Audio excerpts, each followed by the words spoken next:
wanted to say this about EDWIN SIFUNA, but because you've asked me, I think I will say it.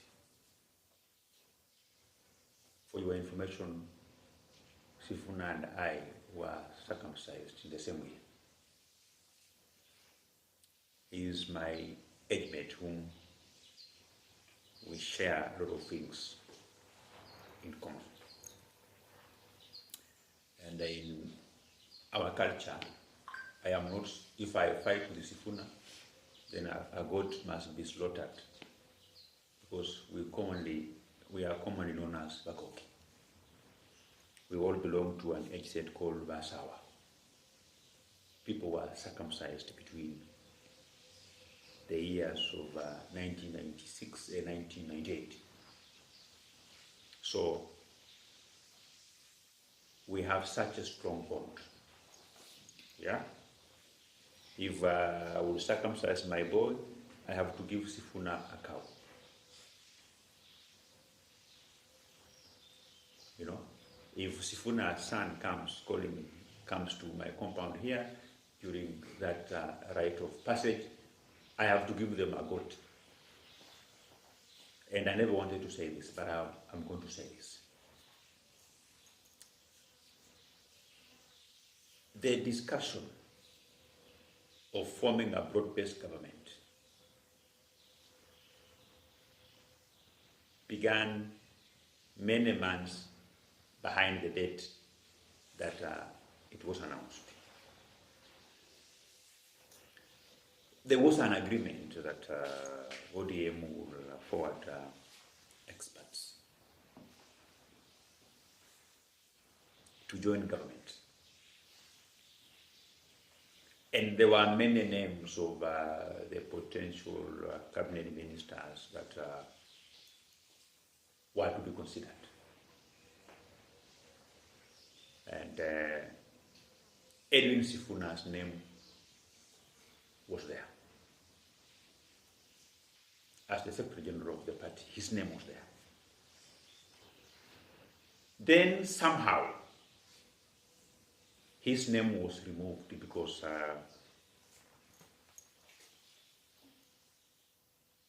his leaders preferred weekly for Parana. And they felt like they should not have two names from the Mulembe nation as experts. So that is how EDWIN SIFUNA's name was removed. Of course, there were many discussions and many lobbying. I happen to have been among the people that Sifuna approached just to ensure that we push his name through so that he can be appointed cabinet minister. But of course, there are very many of other dynamics that are favored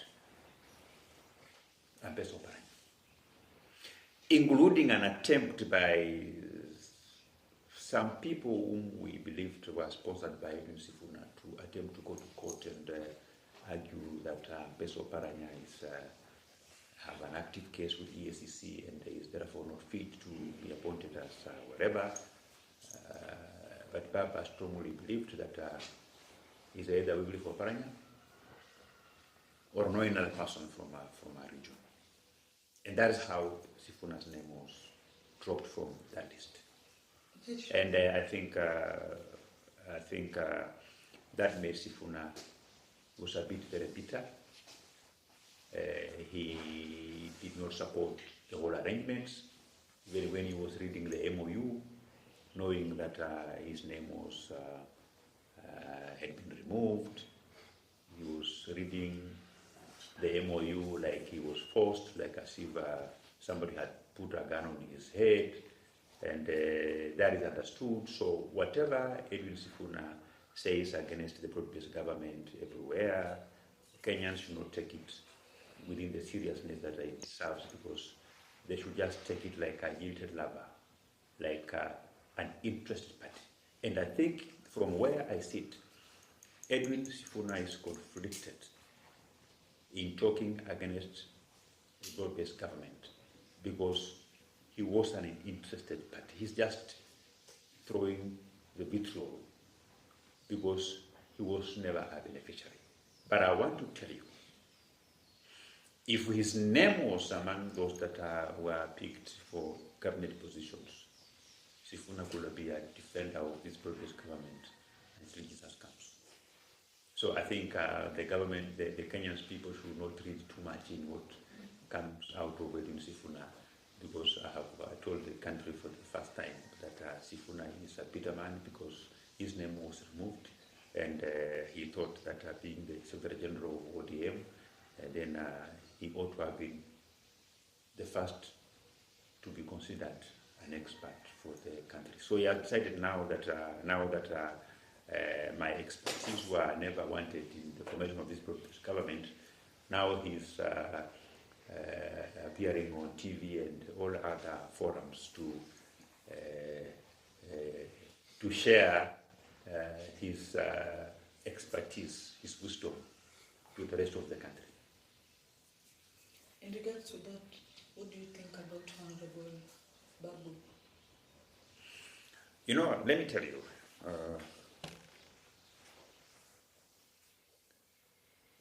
Babu, is a very strong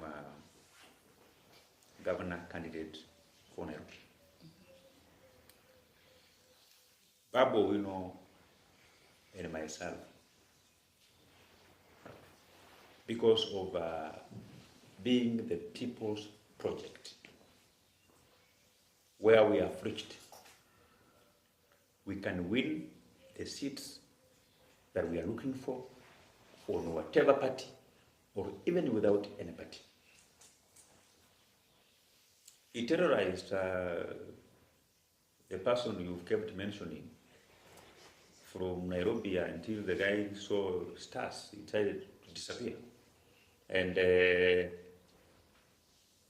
we can only say that the guy living in Nairobi to Bungoma is akin to the proverbial statement that coming out of the frying pan to the fire. It's still the same, still one and the same. So Baba Wino is,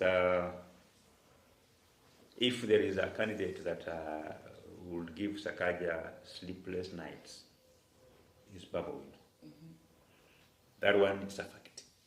And I think Baba Wino and myself, we have some commonalities. Both our opponents, I'm told, are doing opinion polls after every 2 months. Mm-hmm. And consistently for the last 2 years, I think we've been very ahead. That's why they usually abandon projects, this one to the other, one to the other, that one to the other. And the difference between Babu Wino and myself is that Babu Wino is a very small difference. Yeah. Babu Wino has 2 university degrees. I have 2 university degrees. Mm-hmm. He has 2 master's degrees. I have 2 master's degrees. I am also a PhD finalist. Mm-hmm. By December, I will have completed my PhD.